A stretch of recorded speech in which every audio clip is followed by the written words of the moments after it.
What's up, y'all? So, what I'm going to talk about is how do we perceive history? History is perceived in so many ways because really it really comes down to how your society understands what history is. And to the victors go the spoil, or he who writes history is normally the one who won the war, or adages and notions that normally reign supreme because that's the truth. Your history is really just determined based off of who is in power. History at this moment, what I have realized, is very subjective and objective. It's not only do people painstakingly research this kind of thing, but you get to a point in this, especially in this realm, where you realize that some people are just being told to shut up. A lot of the history we've been told is just complete fabrications, and it's not. It's just lies upon lies, and that just goes to show you what kind of society you live in. You live in a society based off of lies and illusions. None of it really ultimately makes you feel good about yourself. You have anxiety. Your society is weak. There's nothing that anyone can really gain from it besides getting rich. And that seems to be the only thing that people really care about, is getting rich, chasing paper, chasing that money. And really, money has become a god in its own right. It's become a deity. And that is sad. People worship a piece of cotton.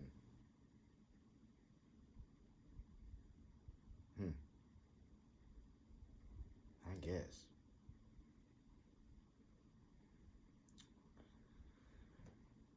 But really, this message was just to make you think. People don't read, people don't research, and the Wikipedia searches, they're cool. But ultimately, the research that you have to do is deep down inside.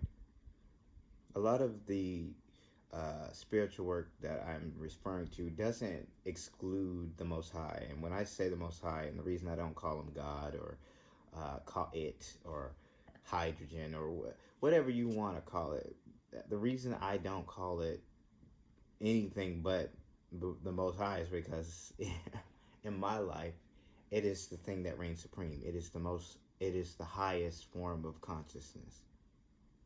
It has no body. It has no real obligations to anyone but itself.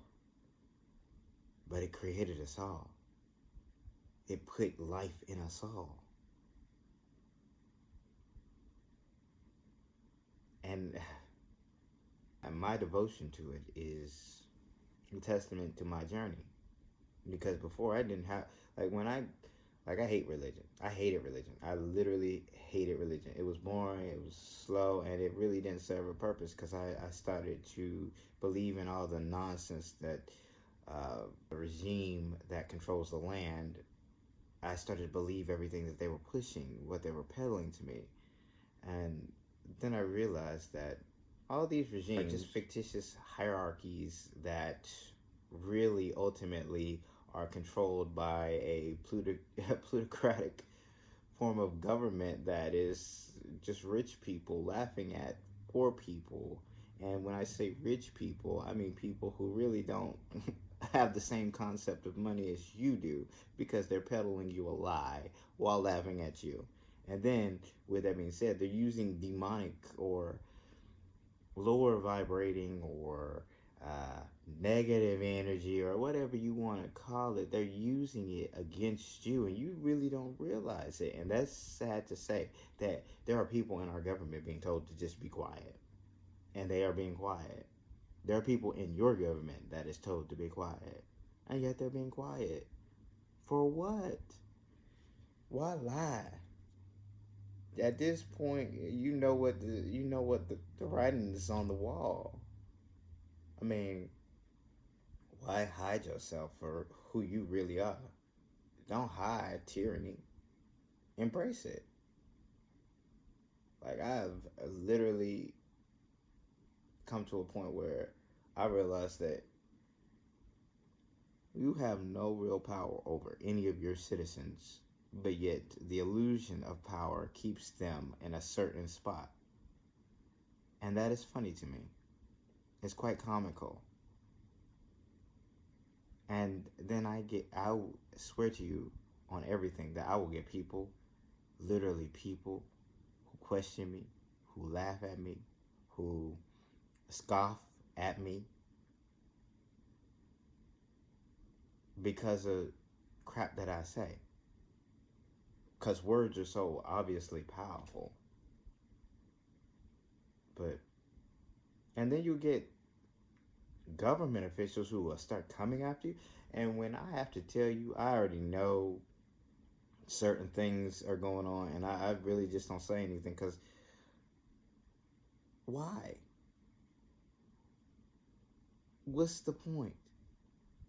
Because ultimately, you get to a point when you're on this journey, you will get to a point where you realize that nobody but the specific people you let in are the only people who have power over you.